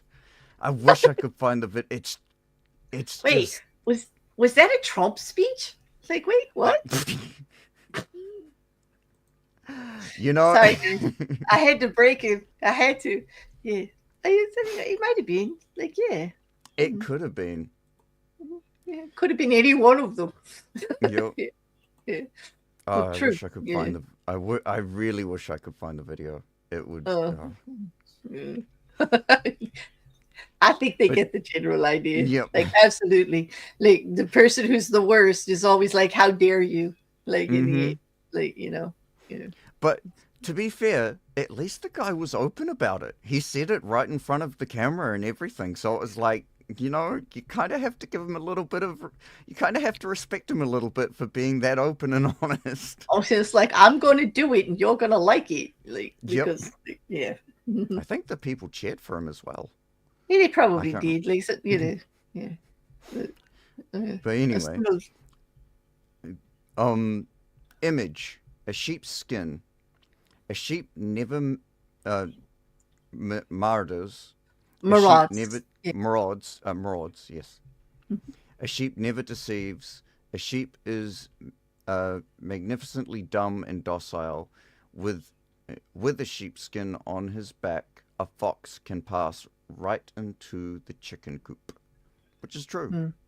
It's The because, whole like, because honest people are easily fooled because they yeah. expect, like, I mean, in, I don't want to say that that's 100% though, because like the people that move honestly, like you think that people are acting like you, like you want to believe that Mm. people are approaching things the way you approach them. And it's Mm-hmm. like your first take, but in the real world, everybody knows that's not how it is. Like, so Well, yeah. you I know, guess it's not not so much that honest people are easily duped, but more naive people who are naive to how the world likes. I, I, a not a large portion, but a portion of the world likes to function. yeah, I would like challenge that though, because how often do you sit there and we see everything that's going on around us, whether in our social circles or on the news media or even a YouTube video, and you go, how would somebody do that? Why would somebody do that? Like, Mm. because it's totally not anything that we would do, right? But it's Mm. happening like all around us, like Oh, all absolutely. around us. So, like, I don't know, until you're like put in the situation, like, don't we all have a fascination for those that kind of entertainment, the media, or like a movie or a series or anything where an average person is put into the most horrendous situation and has to make decisions to do things they never thought they could do and would Yep. never condone. Like, we see that. Like, I like those twisted kind of movies. Like, we're all Drama fascinated with them, aren't sells. we? Not? Well, aren't we Mm. fascinated with them? Like, because we can't Absolutely. imagine ourselves having to do any of that. Like, and we like to put ourselves. Don't we put ourselves in the situation and say, "I would never do that. I would never do Mm. that. Nobody could ever make me do that." Mm. But I don't think that's necessarily true. I think until you're actually in it, you don't know. Yeah. Yeah. It's one of the reasons why I say, like, no one, like, you can never say that you would never do something, because you probably have never been in the situation where you've had to make the choice to either decide to do it or not do it. Yeah. Um. Never is quite the subjective word. I don't believe in Yes. like never ever. Like, no. Mm-hmm. I've said don't say never. I always say that because saying Yep. never is like calling the situation to light to test you Exactly. on how solid it never is. Like, never Or is. how many stories are there of people who have um, who have been found out to be complete hypocrites. Like Mm-hmm. they've been this champion of um one particular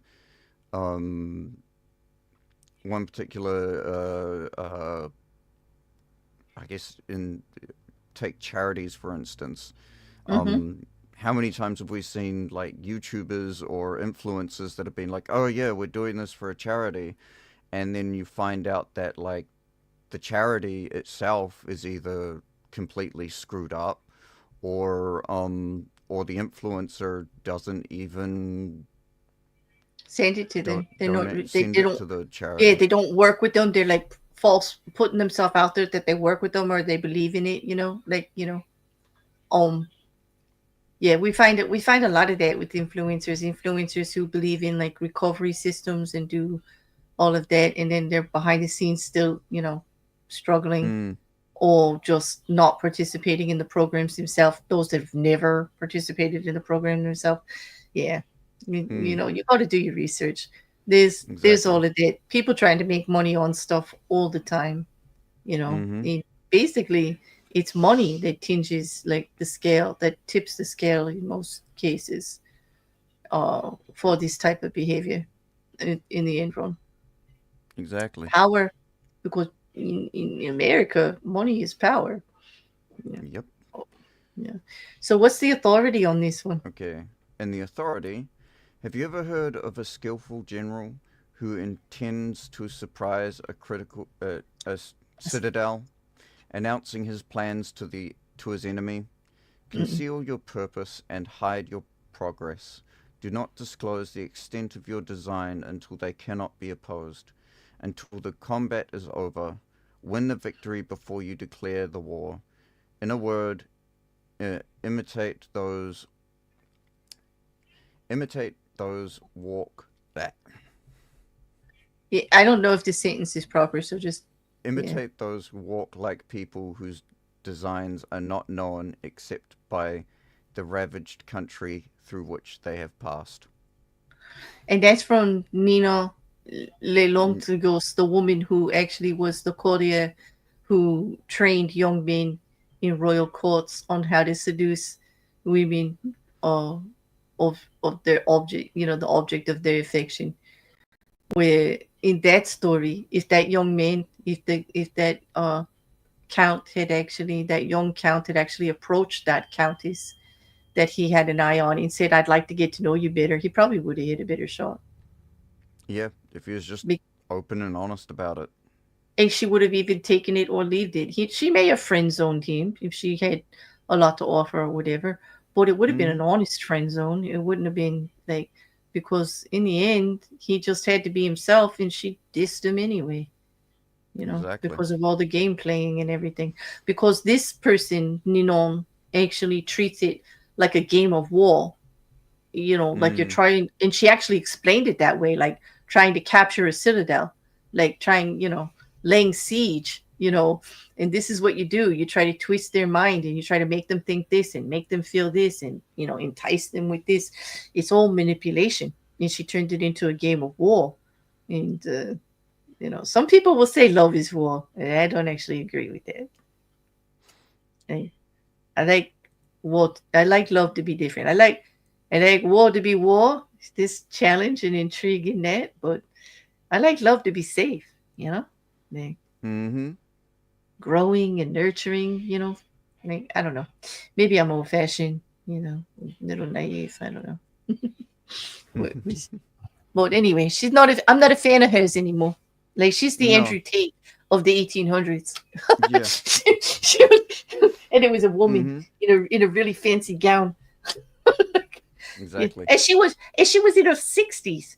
This was her business. Like, she was making money doing this for the royal court. Remember that part? Did you read that? I was like, I guess whoa.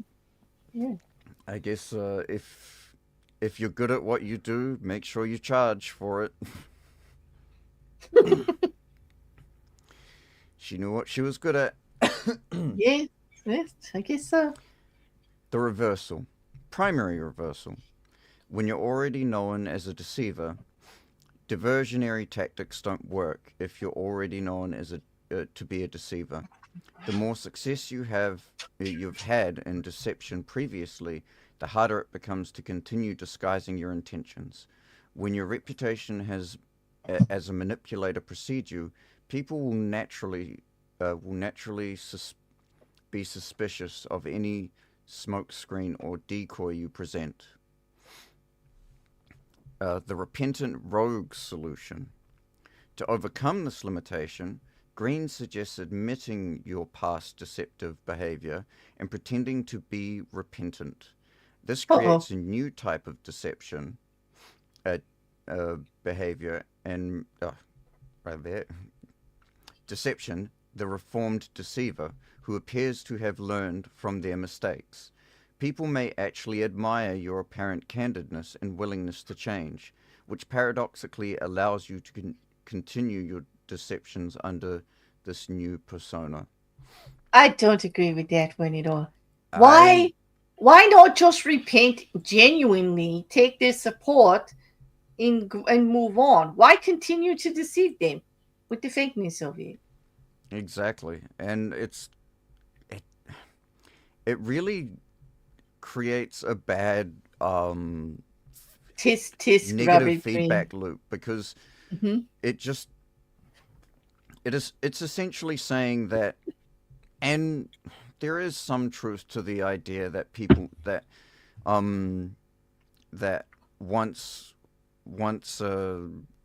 whatever is always a whatever, but there's also the fact that people do change and people do Hmm. better themselves.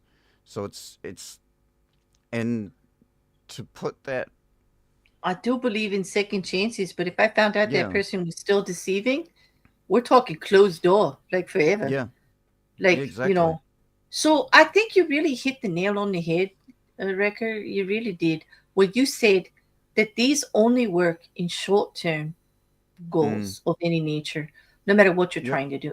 Um, If because yeah, if you're trying to do this kind of stuff in in your normal social life, make sure that whoever you're going to be doing it to, you never see again, or you're never going to see again. Because if yes, you do see them, or if they're within your normal social circle or life in general, you're in everyone around you is then going to distrust you and not true. ever want to really work with you in any way, shape, or form. It's going to You, affect all your future dealings with everyone that's not even involved. It yep. will get around. You may, I Mm-hmm. mean, God forbid you pull the hoodwink over a former employee. Like, say you use these tactics, right, to maneuver yourself into a new position at work by stabbing a couple of co-workers in the back on the way, laying plots, plans, spreading rumors, doing whatever you do, right? But doing total deception, not letting them know you're after the job, whatever, giving them bad advice on how to go for it, whatever, and you end up with the job. Totally doing all that. And they actually know about it. Okay. So now you're going to a new company, right? Well, what if the department has one of those people in it? Hmm? What if the What if company, what if pray tell the person you have to interview with is one of those people?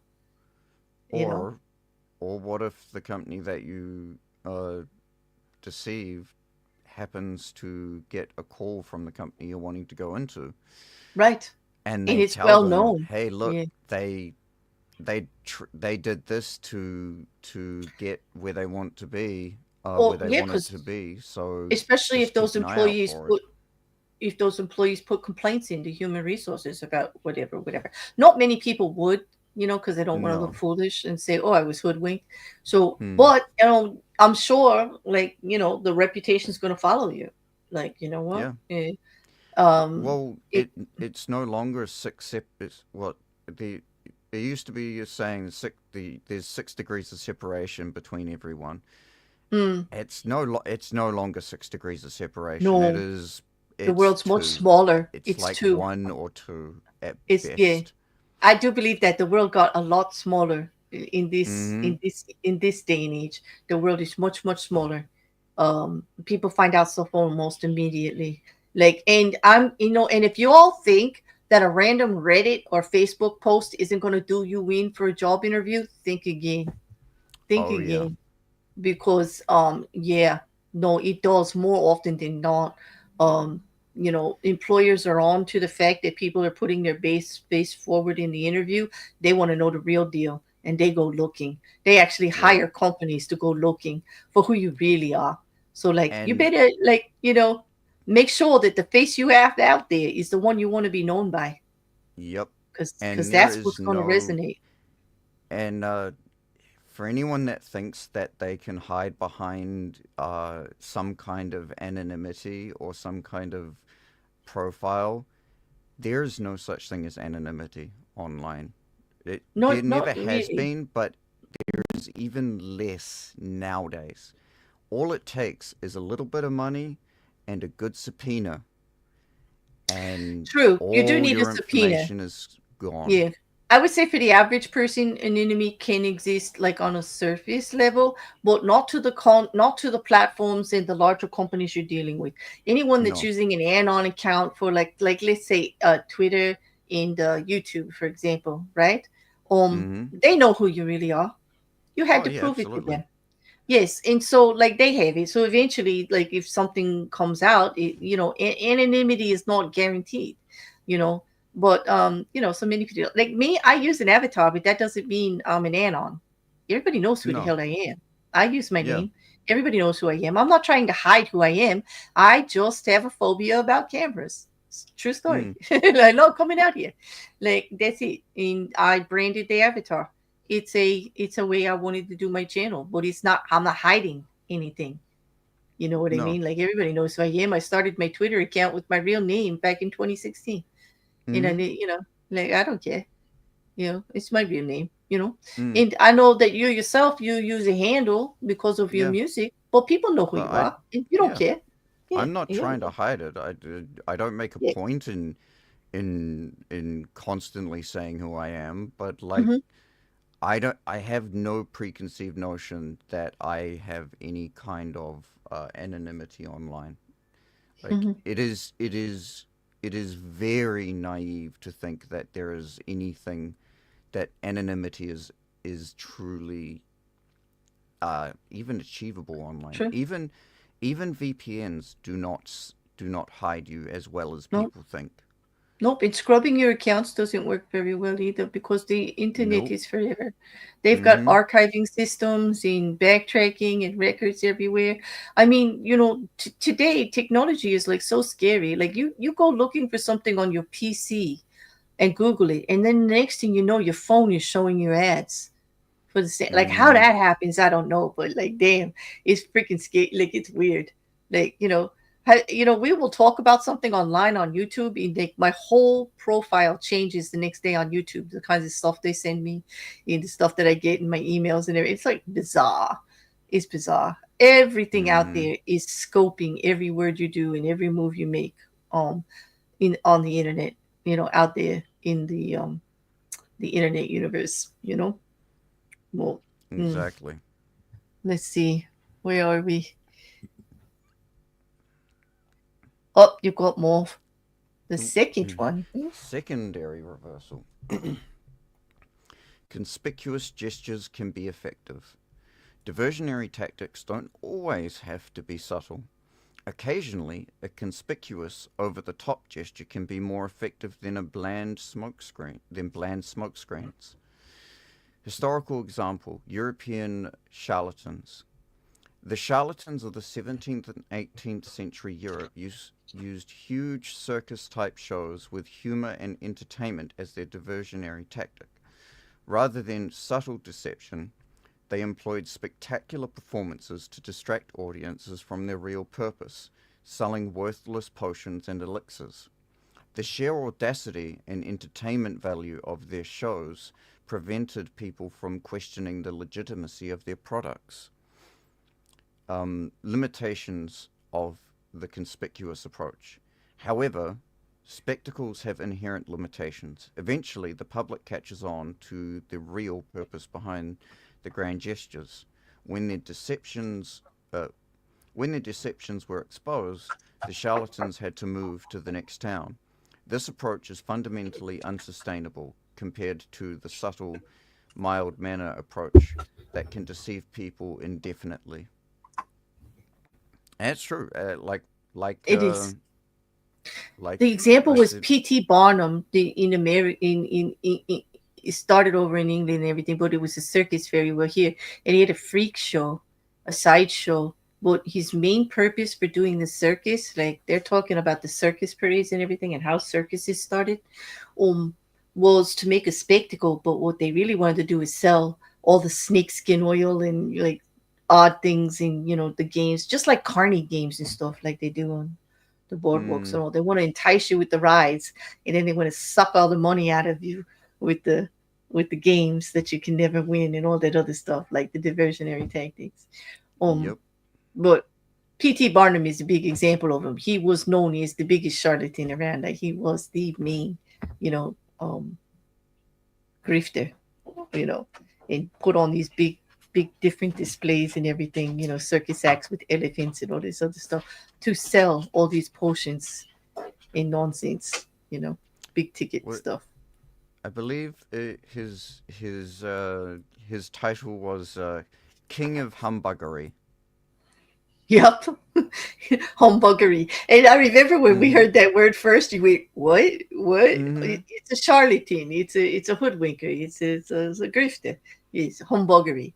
Like, Exactly. kind of like those Very. people that like do the shell game, or pick a hand Mm-hmm. and you never win, right? Because it's all like a Nope. trick. Yeah, it's all like a trick. Um, but yeah, P.T. Barnum's a good example, you know. Exactly. Yeah. Thank you, Mrs. Cassandra. That's right. If I did say that we would take questions for the last few minutes if anybody has any, but if you don't have any right now and you think of them later, Mrs. Cassandra is correct. You can put it on the comment in Rekkr, or I will always respond. I respond to every Exactly. comment, Yes. and if you tag Rekkr in the comment, I'm sure that he will get back to you also. You know. Mm-hmm. And by the way, we're also live on your Kick. Are we on your Twitch Yes. also? Yes. I Yeah. remember to Mhm. turn that on. Mhm. Mhm. And they don't allow you to leave comments, so hit the back of the YouTube video, but he will respond to you, I'm sure. Yes, I will. You know, yes, it's weird because they don't let you do comments after the fact on Twitch and Kick, or only live stuff. Like, Yeah. yeah, Yeah. It's mainly because all the analytics only count for when you're live on Twitch and hmm Kick. hmm although I do get post views over there, just like on my YouTube. Like I Mm. get a lot more post views, which means I'm tagging things appropriately for the subject and people are looking for it, which is Mm. encouraging, you know. I just prefer to do Exactly. it live because I like talking to you live and casual about it. In Exactly. a heavy subject like this, can you imagine trying to make a video about it and like keeping people's attention? Uh, Like, it's not just that, but just the amount of work that needs to go into even the prep for this is was intense because like it's not in this particular law is not very intuitive. I would say that that was one of the longest pre-stream conversations we had. It was like, cool, we'll Mm, let them in on a little bit of behind the scenes stuff. When you do a conversational stream like this on a subject, you want to know where both people are coming from and that both people are comfortable and we're covered the material. We have other things to add. And for Rekkr and I, this series is a 50-50 mutual thing that we want to do. So we check in with each other, but we always have a meeting day before or the day before that to have an open conversation about what the chapter after we've read it, and we go over stuff. And mm-hmm. this chapter was one of the longest ones we've had, just because we Yeah. were both so irate Mm-hmm. and not sure how to present it where people didn't think we were condoning what Robert Greene was saying should be done on personal levels. The fact Mm, that he used a personal relationship as an example, we were both, I think, very surprised about that. And we just did not mm, want to put that out there as something that should be done here. We just, we yeah. both had strong opinions about it. And normally we balance each other, but this time we were like, We were We really were like both poor. pretty. We had consensus. Yeah, and poor Robert Greene, he didn't come out good on that end of it. You Nope. know, as we were, but you're right. It was one of the more difficult ones to put everything out that Robert Greene is saying in a way and still comment it with what we wanted to discuss about it in the angle Mm, we wanted to take on it. It was difficult. I'm kind of mm. like proud of myself being able to to get some facts on there, Yeah. like the This way is that I did. probably the. This is probably the first law that really has next to zero applicability in normal day-to-day Everyday life. social life. Yeah. Hmm. This is definitely power grab situation. This is Yeah. definitely if you're going for power and you need to accomplish something in a power structure that needs strategic planning in sometimes manipulation and all of that, then yeah, this works. And in Yep. a way, the only way I would say it works on the social level is never like putting everything out there too soon. No. I think Like, even in personal relationships, the best way to chase somebody off is just like dump everything out there like too soon. Like, yeah. Like, I guess in a more subtle way, if you're like, for instance, if you are trying to get into a relationship with someone, you don't want to be and you see someone you really like, you don't want to just walk up to them and be like, I love you with all my heart, and I want you to have everything. I want you to know everything about me. I have like severe anxiety and all of these other issues. how But you attractive know, that sounds. yeah, and I have no job either. But Yeah. you know, Mhm. I will follow you anywhere you go, literally anywhere at any time of the day. I've probably been following you for the past 4 years and hiding in your bushes. You sound like a serial killer. Okay. I don't recommend that at No, all. No. it's that might You- work that might work against you just a little However, bit. could you be honest about like, hey, I saw a couple of your like let's just make us imaginary scenario. Okay. Let's just squash the rumors right now. This is an imaginary scenario I'm talking Mm. about. Okay. It'll get clipped Oh yeah, anyway. mine was as well. I was never following any many. Okay, no, I'm kidding. Yeah, you should have put the disclaimer up there. But Yeah. no, but like a better thing would be like, you know what? I like the angle you're talking about out there. Like, I'd like to have a conversation with you. You want to have coffee sometime, or like you want to have a conversation? That almost always will work a lot better than I can't stop thinking about you. Like, yeah, no, nobody's gonna believe that. At least like I would not. I and I will, even though Rekkr will tell you that I'm not normal. Like he tells me this all the time. I think I am like the average person, like normal. I do, like, and that wouldn't work with me. That wouldn't work No. with me. No, no. I mean, I like flattery. Like, who doesn't like stroke the bear? Who wouldn't love it? But it's not Exactly. going to get you anywhere. It's only going to get you like a grin, a smile, and a thanks. Mm-hmm. I don't think it's going to get you much in the way of conversation. Yeah, but Nope. no. But I mean, honesty. Like, I don't think like if somebody says like you know how people like fish for like where you're coming from and stuff like that. I think if asked a direct question, give a direct answer. There's nothing wrong with it. It doesn't mean you have to Exactly. throw your cards out there all the time. But man, if somebody asks you something directly, give them a direct answer. You can't Mm-hmm. lose doing that, you know, because No. even if they don't like the answer, I can tell you, I do believe that they will appreciate the honesty more than anything. Like Mm-hmm. they may not like the answer that you give, but they're going to appreciate and respect the honesty. And in the end, when it comes to relationships, are not respect and honesty foundations? Yep. So, And you generally, the know, worst thing you'll ever get from putting yourself out there, if you're going for like if for instance you are trying to ask someone out or start some kind of relationship with someone, is a mhm, no. People are generally not that confrontational. They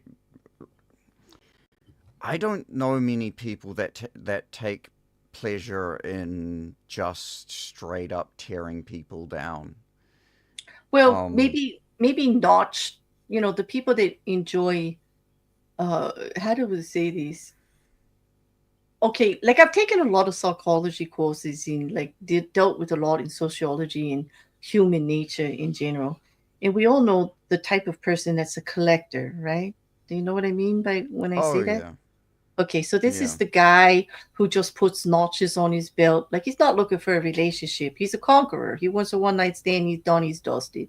He doesn't care about the outcome too much. And then there's women, like that. Like I don't want to say it's only men because there's women like this too. And like they just collect people. They don't really want them. They just want to know they can get them. Mm, And they're very damaging people. mm-hmm. Because not everybody approaches it like that and thinks that you're serious. And then you're like, oh no, like I just wanted to know I could. It's not that I really want you in my life. Yeah. I just want you to want to be in my life. Mm, How does that make sense? You know what I'm talking about? Yeah. yep. Yeah. And I think we've all met someone like that in one way or another. Hopefully nobody's still dating them. Like, yeah, those were really short-lived No. for me. But Yeah. we've all been subjected to it. You Mm, can't help it because they're not honest about it in the beginning. That's the problem. no. Mm, exactly. Yeah. But uh, Yeah.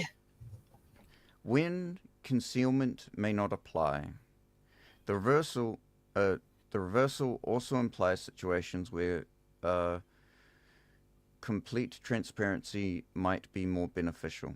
When building long term trust relationships where deception would ultimately be counterproductive, like, for instance, Mm. social relationships, That we were um, talking about. Yep. hmm when you need to um, when you need immediate credibility and your reputation for honesty is more valuable than tactical advantage. Um, like, for instance, in if you if you're a scientist, honesty is probably more True. valuable to you than most things. In Um, and in business, I would say that the tactical advantage, especially if you're going to be dealing on say you've got to present statistics in research to accomplish some kind of project to the higher ups, and they're looking at you for that information because they don't have the time to take care of it.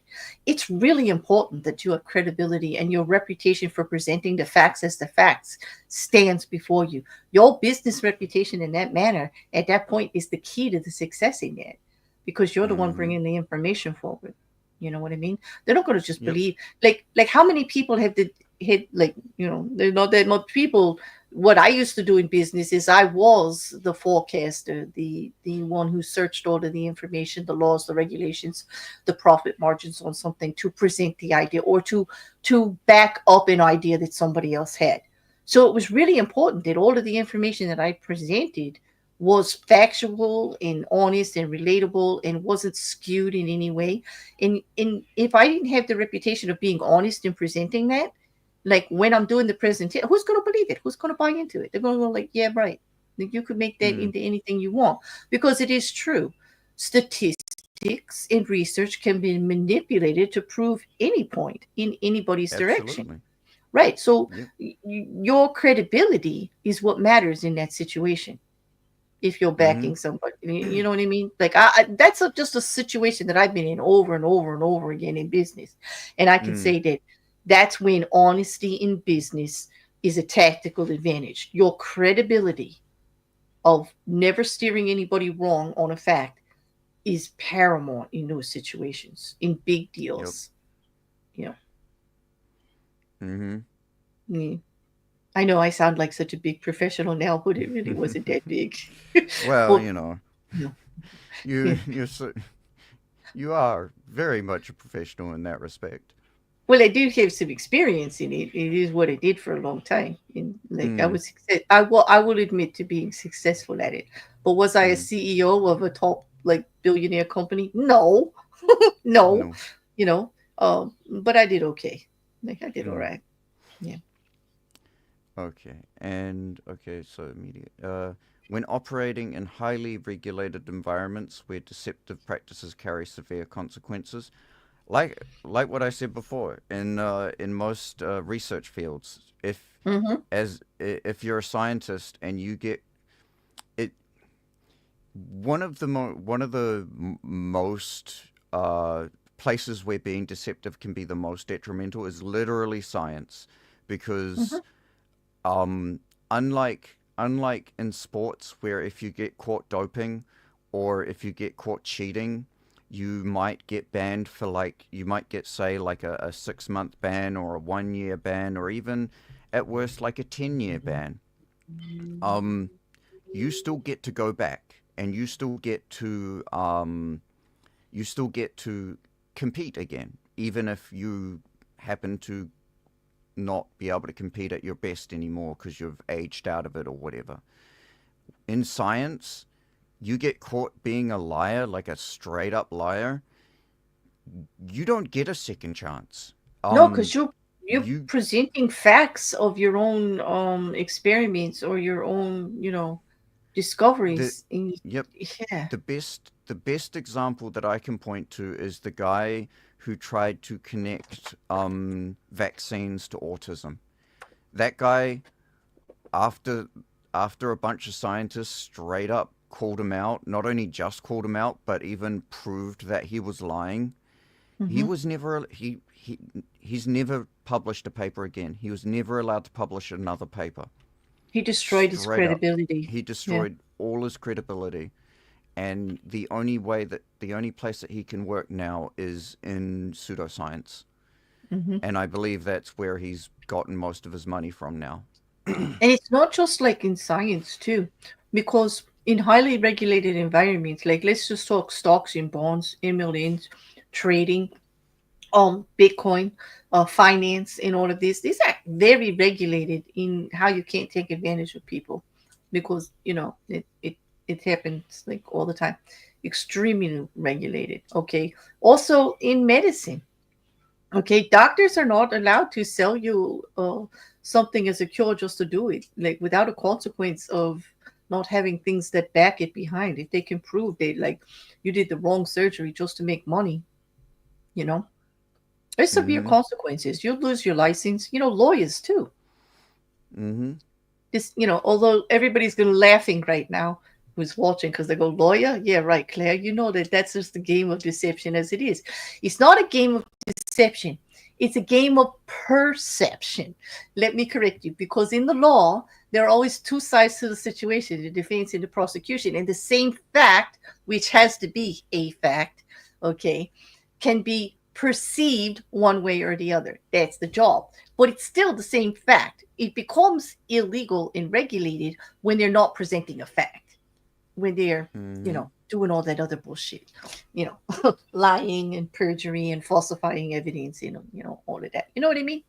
You know, but Mm-hmm. I always laugh about that with lawyering because they're like, Claire, you're like, you love the law so much, but you pretend, you put yourself out here is like respecting honesty and stuff like that. How could you actually respect lawyers to that way? And it's because it's not about deception, it's about perception, which is the most fascinating part of the law. Mm. I have found that two things can be true at the same time with the law all the time. Yep. Yeah. Okay. And when dealing with sophisticated opponents who expect deception and might respect direct honesty more than obvious manipulation attempts. And yeah, Mm. it's pretty much if you get caught out trying to be deceptive, essentially everyone who knows you will fall into that category. Can you imagine politicians like that? Like I mean, an we honest politician could definitely topple the whole industry. yeah, Maybe. although they Oh, to be to be honest, an honest politician probably wouldn't even get anywhere because no one would believe that they're honest. true, true. It would take forever. Yeah, Mhm. it would be like a hindsight kind of thing. Yep. They'd be Yeah. like, "Oh, he was probably the most honest politician out there." Yeah. And Nobody would believe it as it happens. nope. Yep. Oh, that's it. That's it for the Hmm. presentation. We actually made it at 2 hours in 5 minutes. Exactly. And we thought for that was going to be really, really long because of all of the Mm, reading. But it actually went quite smoothly. Thank you. Did a great job with the slides. Thank you very much. you did an excellent job reading. Well, thank you very much. Sure. I like to read. It's one of my favorite pastimes. Well, since we Yeah. don't really have any questions or anything, I'd just like to let everybody know that we do answer everything in the comment section. If you come back later, if you're listening to this at some time in the future, you have something to say, a comment to make, or a question, please feel free. We love the interaction. It's why we do Hmm. these, to have the conversations, not just between ourselves, but with all of you. Yep. So, yeah, And even if you want to completely disagree with us, we'd love to hear what you have to say. we're open. Yes. Absolutely. I mean, you might think that like Robert Greene did a great job with this chapter. Like And that maybe. deception should be used at every opportunity. You I know, would I'd like to hear wholeheartedly why. disagree. I think I would I like to think hear both of why, us would really. wholeheartedly. I would love to be honest, I would love to hear a good argument as to why deception or this form of deception should be used at in all aspects of life. I I don't think want someone anybody to could. convince me. I want someone to come forth and be like, this is why it's good, and this is why you should think that it's this is and this is why you should think that it's good. I want you to try and convince me that it is. You know what? I think it would be very difficult. It would be very challenging because I actually do believe that in most instances, in real life situations that are not high business or high profile politics or industry related, that actually direct honesty would have the same outcome, if not better, than the deceptive one. Mm-hmm. And I think that would be my argument. I think I would be able to prove it over and over again. Oh, absolutely. Because, like I said, when you use deception, I don't care what you use it in, even in those high profile situations, the value of the goal at the end, of the prize at the end, is less, Mm-hmm. hands down. Then nobody's going to convince me it's not. You may have won, but the value of what you want has been decreased. Mm-hmm. Hey, a cheat's a cheat. Yep. And money gained easily is lost just as easily, if not True. easier. Hmm. I know because people will come at me, no, Claire, a dollar's a dollar. Like, that value. No, it's A true. dollar is a Because, dollar. Yeah. yeah, but here you are. You just set yourself into this cycle that you're going to gain that money, and then everybody around you is going to be trying to take it away under the Mm-hmm. same tactics that you just used. So good luck, dude. Like, good luck. Yep. Yeah. Well, like, this was fun, Rekkr. And although It I get was. annoyed every chapter, like going, why? I am actually enjoying the growth.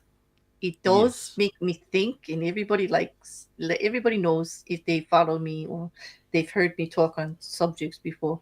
I do like to expand my thinking and things, and do like to look at the other side of things a lot. And it's at Mm-hmm. least making me do that, you know. Yeah. In it makes me look into myself as to why I feel so strongly about certain things. So it's challenging. It is, and it's important to have conversations that you disagree with, because if you don't, then if you fear a conversation that you disagree with, it only speaks more about how flimsy your position on said Mm-hmm. particular topic is. Mm-hmm. If you if you're afraid of someone disagreeing with you, then you might want to look at why you're holding your opinion, because it might not be Mm-hmm. for the might not be worth even holding it. True. Opinions that can't be challenged are not really worthy, are they? Like, No. yeah. You like I did like it's like this the thing about being against echo chambers and this like they I Mm-hmm. never get upset if somebody comes into my chat with an opposite opinion or to challenge something, not aggressively or rudely, but in with the purpose of true conversation about it. Like we're all open for that. I've always been like it's been open. I don't block people or ban people or that kind of stuff. Mm-hmm. Um, I mean, I was actually brave enough at one point to do political stream like for a little while there, but it actually just got boring. That's why I don't do it anymore. It got the Politics is political fun in the environment. moment, and Yeah, then it all ends up boiling down to very small ideas. it does. In I like to think about things in like the way the environment is right now with politics is too fast paced. By the time I wrap my brain around a situation and what I feel about it, it's old news. Nobody wants to talk about it anymore. It like Mm. everything's like so fast paced anymore. Although I did do my rant about the Epstein files in the Tate case in human trafficking, like but even that was in the moment and it just got triggered by because it was like World Human Trafficking Day. It's just like what and like all this is going on and nobody's paying attention. Like what about the victims? Like you know, everybody's worried about even being associated with any of it. Mm-hmm. And yet like if it just came out, it would be good for transparency. It would probably be less pain. Like rip the band-aid off, get it over with. Like otherwise, this is just going to taint them all forever. It's not going to go away like they look that they won't. It's been Nope. 30 years and it hasn't gone away. What makes Nope. them think just saying don't pay attention to it is going to make it go away? You know. Exactly. Now we're being mocked because we think it's an issue. Like anybody that wants to see the Epstein files, like you're being mocked for not paying attention to what's really going on in the world. And I'm like, And it's excuse me, yeah, like, and it's not what? a partisan thing either. Like it's not No, one side's being like, "Oh yeah, we want to see it," and the other side's like, "No." no, Everyone. everybody This is wants to this see is it. a very unifying idea that Mhm. like, and it's not just America either. Like I live in New It's Zealand and worldwide. I know people that are like, we want to see the Epstein files. We Hmm. want the And Epstein files released. what it didn't just affect Americans. There were many trafficked people from all over the world, in the Mm-hmm. UK and everything. Like he was not just here. So yeah, I get it. They're making it a bigger spectacle, and then trying like the more they try to do to get us not to look, the more that's human nature. The more we want to see, and the more we want to see. It's a Like Streisand effect. yes, exactly. Yep, definitely. Well, thanks Mm. again, Rekkr, for more than 2 hours of genuine conversation. And I appreciate it. I will probably be back next week. I haven't looked at Mm-hmm. chapter 4 yet, but we'll Shall we see. quickly see what chapter 4 is? Yes, go ahead. Tell me what am I in for? Oh, you might be a little bit more relaxed with this one. Yeah, what is Chapter this one? 4 is always say less than necessary. Well, that's true. That's not like I'm more for that than outright deceiving people because I've already said Mm. that in this one, right? I said there's Mm-hmm. nothing wrong with holding things to yourself, but when asked a direct question, give a direct answer. Like, yeah, Mm-hmm. there's no problem. I kind of agree with not laying all your cards out on the table because people will use those cards against you. Mm-hmm. That's just obvious, right? Yeah, Yes. you know. But we'll hold this conversation for next time. Yes, we will. So on that, we're going to say goodnight, everybody. Yep. That And was thank you all Rekkr's for clue. stopping by. That was the most polite way that the bear's been told to shut up and hit the outro that I've ever heard. He's a master at this, is he not? Yes. All right. We will see you all next week, hopefully. Yes. See you then.